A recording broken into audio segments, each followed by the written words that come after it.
Bismillahirrahmanirrahim. Assalamualaikum warahmatullahi wabarakatuh. Alhamdulillah.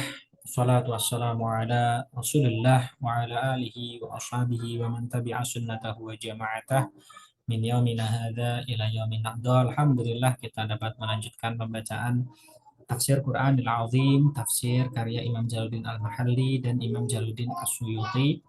Masih di dalam surah Al-Baqarah, surah kedua yang berarti sapi betina. Kita baca dari ayat 113 hingga 119.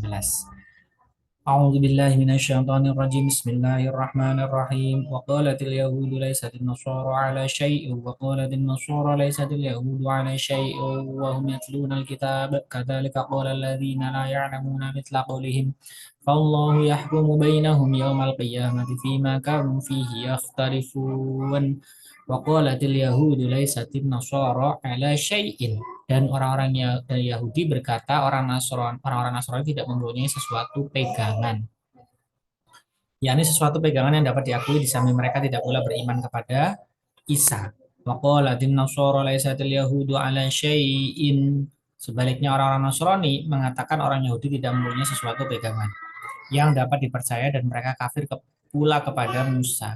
Wahum, padahal mereka kedua golongan itu yatlunal kitab, sama-sama membaca Alkitab yang diturunkan kepada mereka. Di dalam kitab orang Yahudi terdapat pengukuhan Nabi terhadap Isa dan di dalam kitab Nasrani terhadap pengukuhan terhadap Musa. Kalimat yang belakangan ini menjadi hal. Kadzalika, demikian pula, maksudnya seperti yang mereka kita katakan itu, qalal ladzina la ya'lamuna, dikatakan oleh orang-orang yang tidak mengetahui, yakni orang-orang musyrik dari golongan Arab dan lainnya.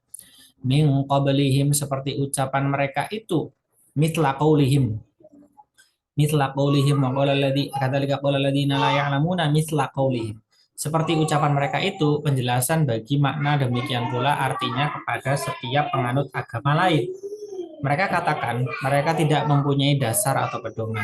Fallahu yahkumu bainahum yaumal qiyamati fima kanu fihi yakhtalifun.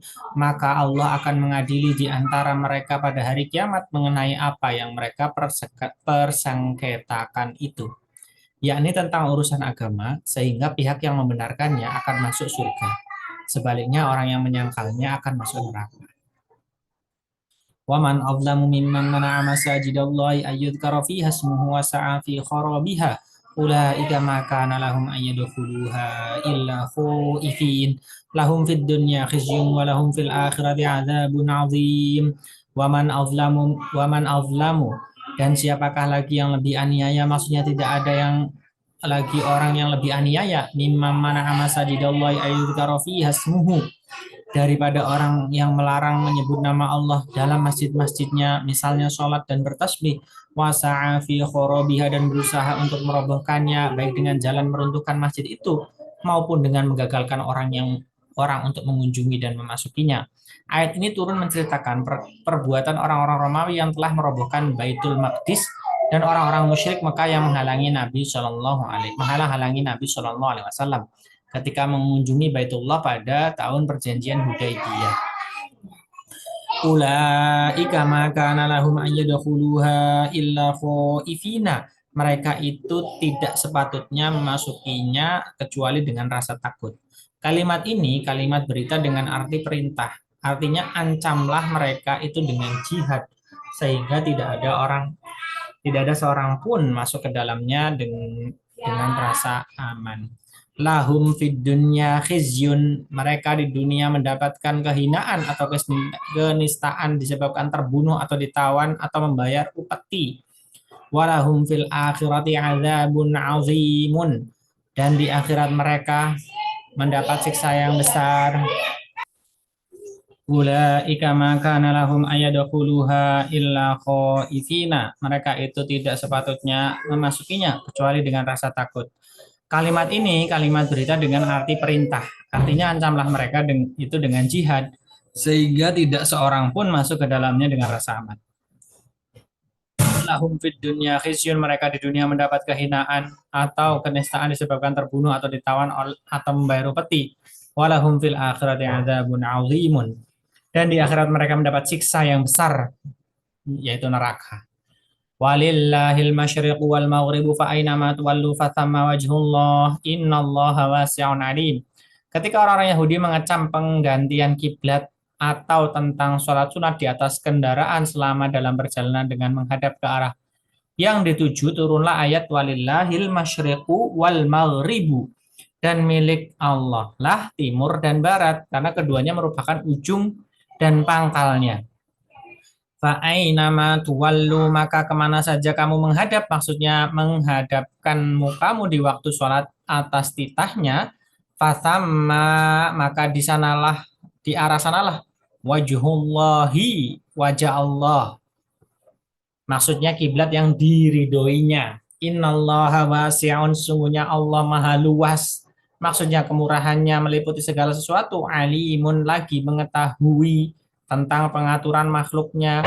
Faqalu takhadallahu waladan subhanahu ballahu ma fis samawati wal ard kullul lahu qanitun. Faqalu, dan mereka berkata dengan wawu atau tanpa wawu.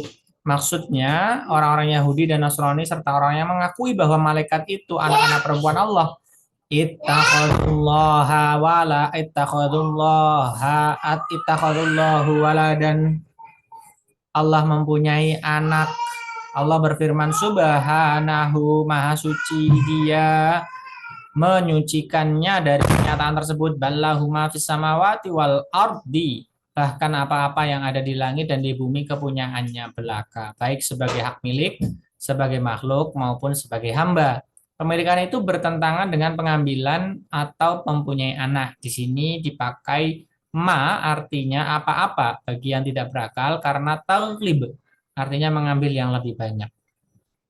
Kullun qanitun, semua tunduk kepadanya, artinya menaatinya masing-masing sesuai dengan tujuan yang diciptanya. Di sini lebih ditekankan kepada makhluk yang berakal. Badi'us samawati wal ardi wa idza qada amran fa innama yaqulu lahu kun fayakun. Badi'us samawati wal ardi, penemu langit dan bumi, maksudnya penciptanya tanpa meniru pada contoh-contoh yang lain. Wa idza qada, dan bila ia berkehendak, amron, akan sesuatu, artinya menciptakannya, fa innama yaqulu lahu kun fayakunu, maka ia hanya mengucapkan kepadanya jadilah kamu, lalu jadilah dia, artinya sesuatu itu pun terjadilah. Suatu qiraat fayakuna dengan baris di atas sebagai jawabul amr. Wa qala alladziina la ya'lamuuna laula yukallimuna Allahu aw ta'tina ayah kadzalika qala alladziina min qablihim mitsla qaulihim tashabahat qulubuhum qad bayyana al-ayati liqaumin yuqinuna. Wa qala alladziina la ya'lamuuna, dan berkatalah orang-orang yang tidak mengetahui, yakni kaum kafir Mekah, kepada Nabi Muhammad SAW, laula yukallimunallahu, mengapa Allah tidak berbicara dengan kami bahwa kamu adalah rasulnya, au ta'tina ayatun, atau datang kepada kami suatu tanda atau bukti yang kami usulkan untuk menunjukkan kebenaranmu. Kadzalika, demikian pulalah, artinya seperti yang mereka ucapkan itu. Qala alladzina min qablihim, dikatakan oleh orang-orang yang sebelum mereka, yakni umat-umat yang kafir terhadap Nabi mereka masing-masing. Mithla qaulihim, seperti ucapan mereka berupa pembangkangan dan permintaan mukjizat-mukjizat. Tasyabahat qulubuhum, hati mereka serupa, yakni dalam kekafiran dan pembangkangan. Ini menjadi hiburan dan bujukan bagi Nabi Shallallahu Alaihi Wasallam. Qad bayyannal ayati liqaumi yuqinuna, sesungguhnya kami telah menjelaskan tanda-tanda kekuasaan kami kepada kaum yang yakin, yang mengetahui bahwa ia adalah ayat atau tanda sehingga mereka beriman. Maka mengusulkan ayat-ayat atau tanda lain merupakan dosa atau kesalahan. Inna arsalna kabil haqqi basyira wa nadhira wa la tus'alu an ashabil jahim. Sesungguhnya sesungguhnya kami telah mengutusmu, hai Nabi Muhammad, bil haqqi, dengan kebenaran, maksudnya dengan petunjuk, basyiran, sebagai membawa berita gembira bahwa barang siapa yang memenuhinya akan mendapat surga. wa nadhiran, dan pembawa peringatan, barang siapa yang menolaknya akan masuk neraka. Wala tus'alu an ashabil jahimi, dan kamu tidak akan diminta pertanggungjawaban tentang penghuni-penghuni neraka. Maksudnya orang-orang kafir tidak menjadi soal bagimu jika mereka tidak beriman, karena kewajibanmu hanyalah menyampaikan. Menurut satu riwayat, dibaca tas'al yaitu dengan sukun atau baris mati menunjukkan larangan. Kurang lebihnya mohon maaf. Wallahu minkum. Wallahu muwaffiq ila aqwamit thoriq. Wassalamualaikum. Subhanakallahumma wa bihamdika asyhadu an la ilaha illa anta astaghfiruka wa atubu ilaik. Wallahu muwaffiq ila aqwamit thoriq. Wassalamualaikum warahmatullahi wabarakatuh.